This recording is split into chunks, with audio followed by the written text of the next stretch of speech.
Bonjour tout le monde, j'espère que vous allez bien, en forme et bien compagnie. Alors aujourd'hui, on va essayer de voir sous espace vectoriel de dimension finie. Alors, si j'ai F un sous-espace vectoriel de E, tel que F inclus dans E. Alors on a deux propriétés intéressantes, c'est que la dimension de F telle que la dimension de E est finie, alors la dimension de F est finie, et on a la dimension de F inférieure est égale à la dimension de E, et on a de F égale à la dimension de E, alors on peut conclure que E est égal à F. Preuve.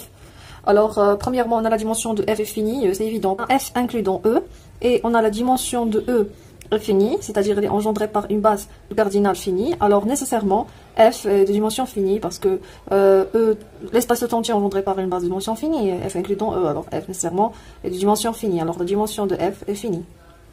Deuxième, alors ici, montrant que la dimension de F inférieure à la dimension de E, alors montrant que la dimension de F inférieure égale à la dimension de E, pour la simple raison, on a, si je prends une base, alors soit une famille libre de F, alors soit une famille libre de F maximale, alors il ne peut pas dépasser la dimension de E, alors on a la dimension de F inférieure à la dimension de E. Et si on a la dimension de E égale à la dimension de F, alors on peut conclure que E est égal à F. Pourquoi? Parce que si je prends une base de F pour cet n éléments, alors elle est libre de E de n éléments. Alors d'après ce qui précède, c'est une base, parce que c'est une famille libre maximale. Alors on peut conclure que E est égal à F. Très bien. Ça veut dire quoi? Une somme d'espaces vectoriels. Alors, une somme d'espaces vectoriels, ça veut dire quoi? Alors, soit F un sous-espace vectoriel de E et G un sous-espace vectoriel de E. Alors, pour la somme, c'est quoi? Alors, pour F union G, est-ce que la réunion de F et G, est-ce que c'est un sous-espace vectoriel de E? Alors, on va voir. Si par exemple, je trace F, comme ça, c'est un espace, par exemple G. Et je trace par exemple F un autre espace, ici, un autre espace F. Alors, si je prends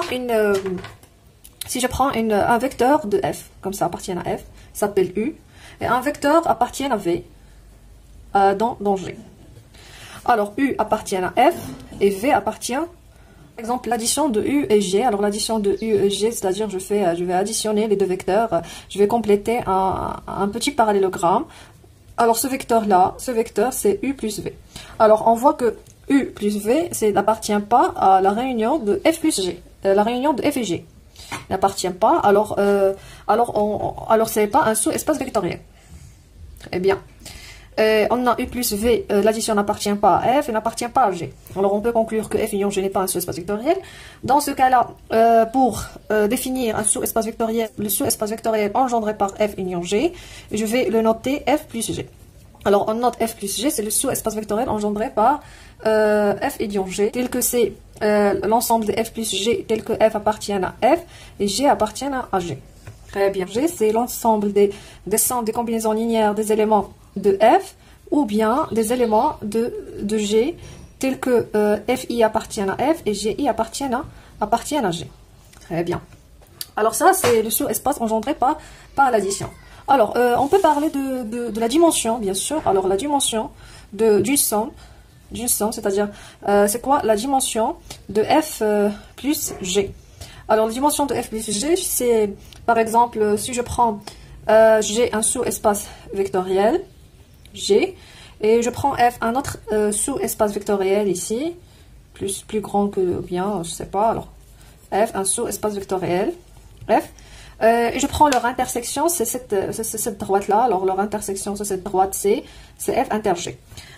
Alors, on a la dimension de la somme. Alors, si je prends des vecteurs de la réunion, alors, on a la dimension de F plus G, c'est la dimension de F. Alors, c'est la dimension de F, ici, plus la dimension de G, et j'additionne la dimension de G, mais je vois que j'ai compté l'intersection deux fois, c'est-à-dire j'ai compté l'intersection avec F, et j'ai compté l'intersection avec G. Alors c'est pour cela, si j'additionne F et G, je vais avoir, j'ai additionné F, la dimension de F inter G deux fois, alors je vais soustraire une fois, alors c'est la dimension de F moins la dimension de F inter G. Alors la dimension de F plus G, c'est-à-dire la dimension de vecteur engendré par f union g, c'est la dimension de f plus la dimension de g moins la dimension de f inter g. Cette propriété est vraie si la dimension de f est finie et la dimension de g est aussi finie. On peut parler ici, c'est la même chose du cardinal qu'on a déjà vu dans le cours de probabilité. Alors on a le cardinal de A union P, c'est le cardinal de A plus le cardinal de B moins le cardinal de A inter B. Très bien. C'est-à-dire si par exemple je trace ici A et je trace ici B. Alors le cardinal de la réunion, alors c'est le cardinal de A, alors je compte cette partie, plus le cardinal de B. Mais ici, quand vous voyez, j'ai compté l'intersection deux fois, alors je dois soustraire l'intersection pour avoir l'addition. Alors, pour la démonstration, c'est encore facile que vous voyez, c'est facile. Alors, qu'est-ce que je fais? Je prends une base.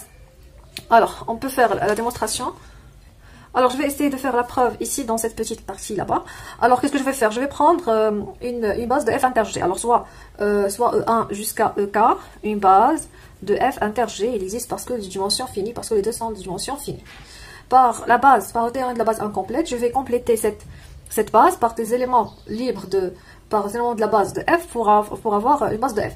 Alors, on a E1 jusqu'à EK plus fk plus 1 jusqu'à fp, c'est une base de f, et je complète EK par des éléments, par des vecteurs libres de G pour avoir une base de G. Alors pour la réunion, alors pour l'addition ou bien la réunion de f plus G, alors la base de f union G, alors et je compte c'est celui-là plus celui-là, c'est-à-dire j'ai compté l'intersection deux fois, alors je dois compter ça plus ça moins la dimension de f inter G une seule fois. Alors c'est E1 plus EK, FK plus 1 jusqu'à FP et GK plus 1 jusqu'à GQ. Alors c'est une base de f union G, mais l'intersection est comptée une seule fois.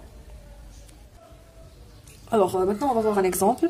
Dans R4, je prends f, c'est l'ensemble des x, y, z, t appartiennent à R4, tel que x plus 2y moins z plus t égale à 0, et g égale avec 2, 0, 1, 1, 0, 2, moins 1, 0, 0, 1, 1, moins 1, moins 1. La question c'est quoi? Calculer la dimension de f inter g. Réponse. Premièrement, pour calculer la dimension de f inter g, on sait que la dimension de f inter g, c'est la dimension de f plus la dimension de g moins la dimension de f plus g. Alors, reste de calculer la dimension. Alors, calculons dimension de f. Alors, pour calculer la dimension de f, premièrement, f s'écrit sous cette forme. F contient les vecteurs suivants. On a 2, moins 1, 0, 0, 1, 0, 1, 0, et 1, 0, 0, moins 1. Parce que si par exemple je remplace par 0, 0, 1, moins 1, c'est 0. Si je remplace par 2, moins 1, l'autre 0, alors je reviens 0. Si je remplace par 1, 1, et les autres 0, je trouve 0. Et les 3, elles sont libres. C'est clair parce que si on a 2 0, 0 à l'intérieur. Alors si je fais une somme de combinaison linéaire, alors sincèrement, tout est nul. F ne contient pas tous les éléments de R4. Par exemple, si je prends... pour 0, 0, pour x égale à 0, z égale à 0, y égale à 1, je trouve z égale à 0, je vais avoir 2 égale à 0, ce qui est absurde. Alors, f ne contient pas tous les éléments de R4, d'où on peut conclure que la dimension de f est 3. Très bien. Calculons la dimension de G. Alors, calculons la dimension de G. Pour la dimension de G, on a ici, c'est déjà engendré par 3 vecteurs. Il suffit de montrer qu'elle est libre ou génératrice. Alors, les 3 vecteurs sont libres. Et on a des éléments de G, ils ne sont pas tous les éléments de R4. Alors, la même chose, on a la dimension de G égale à 3. Très bien. Alors, on a la dimension de F plus G. C'est quoi? Alors, on a F union G contient F et contient G. Alors, puisque contient les deux, alors en moins de dimension 3. Mais on a un élément de G appartient. Alors, on peut conclure que la dimension de F plus G est égale à 4. D'où la dimension de f inter g, c'est 3 plus 3 moins 4, c'est 2. Très bien.